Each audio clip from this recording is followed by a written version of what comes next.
Salut à tous les amis cinéphiles et sérivores. Alors aujourd'hui on se retrouve pour une nouvelle critique où on va parler du film Les Guetteurs, le premier long métrage d'Isana Shyamalan, la fille du célèbre réalisateur Night Shyamalan. Avec un pitch intrigant et à la promesse d'un thriller angoissant, je me suis dit que ça valait le coup d'aller voir ce que ça donne.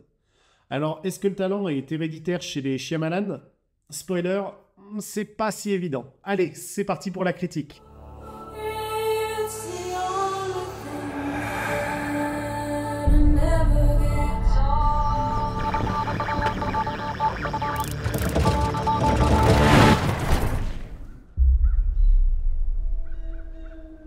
Y'a quelqu'un? J'ai besoin d'aide!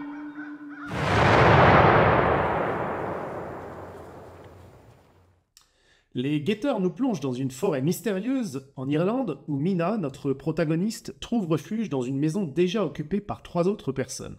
Chaque nuit, les habitants doivent se laisser observer par des créatures étranges appelées les guetteurs. Un concept de base qui sur le papier avait tout pour plaire, du mystère, de l'angoisse et une bonne dose de suspense. Malheureusement, malgré ce pitch alléchant, le scénario s'effondre rapidement, le film est beaucoup trop long et la fin est bâclée, avec des explications qui ruinent le mystère initial. Plus le film avance, plus il perd en crédibilité, avec des incohérences et des facilités scénaristiques qui minent la suspension d'incrédulité. Les révélations sur les guetteurs et les origines de la maison sont mal gérées. On se trouve avec une intrigue qui part un peu dans tous les sens et qui finit par ennuyer plus qu'autre chose.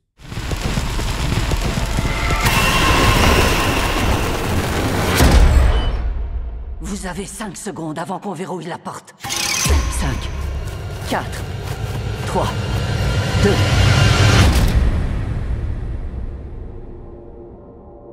Qu'est-ce qui se passe? On est où là?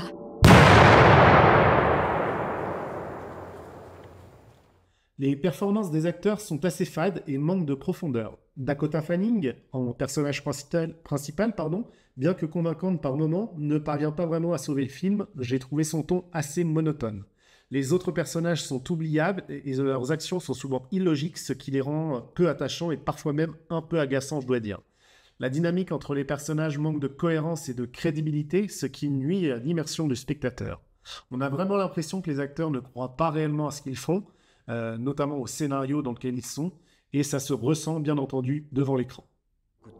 Ça ne serait pas prudent de les faire attendre. Une petite nouvelle, ça va les intéresser. Ce miroir donne sur l'extérieur. Ils viennent tous les soirs. Et ils nous observent.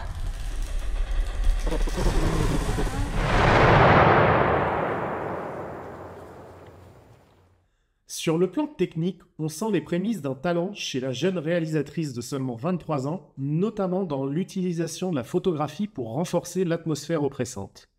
Les plans en zénith, qui donnent l'impression d'être observés, on est dans The Watcher, je le rappelle, sont une bonne idée en théorie, mais leur exécution laisse un peu à désirer, je trouve. La réalisation est globalement correcte pour un premier film, mais elle souffre de la comparaison inévitable avec les œuvres du père, Night Shyamalan, puisque c'est tout de même assez ressemblant. Il y a des moments où la mise en scène parvient à créer une certaine tension, mais c'est trop rare pour vraiment marquer les esprits.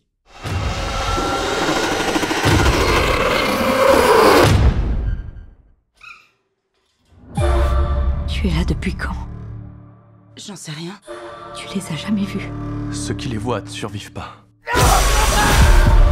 Ils sont venus dans notre monde pour une bonne raison.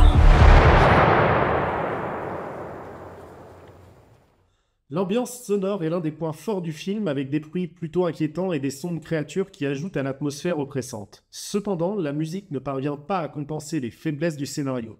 Elle est souvent trop discrète pour marquer les moments clés du film et renforcer l'angoisse ressentie par les personnages.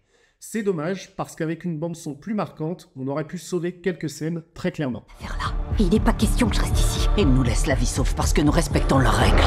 Mais vous ne les respectez pas.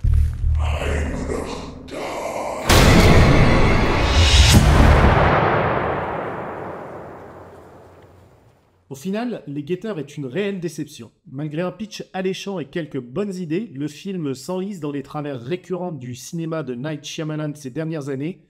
Une fin décevante, un abus d'explication rationnelle tuant tout mystère et un manque de cohérence d'ensemble. La fille semble vraiment suivre le même chemin. Les personnages sont assez fades, les acteurs sont insipides et le scénario part dans tous les sens. Isana Shyamalan montre des signes de talent, mais elle doit encore trouver sa propre voie pour se démarquer de l'ombre de son père. En somme, Les Guetteurs est un film qui intrigue par son concept, mais qui déçoit par son exécution. Qu'est-ce que vous avez vu? Sauve-toi! Ils essaient d'entrer! Évite de mourir! Je me suis vu, moi. Il y a quelqu'un.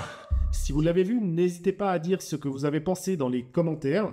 Et si vous avez aimé cette vidéo, pensez à liker évidemment, partager et à vous abonner pour ne pas manquer mes prochaines critiques, que ce soit de films ou de séries. Merci d'avoir regardé et à bientôt pour une nouvelle vidéo. Salut!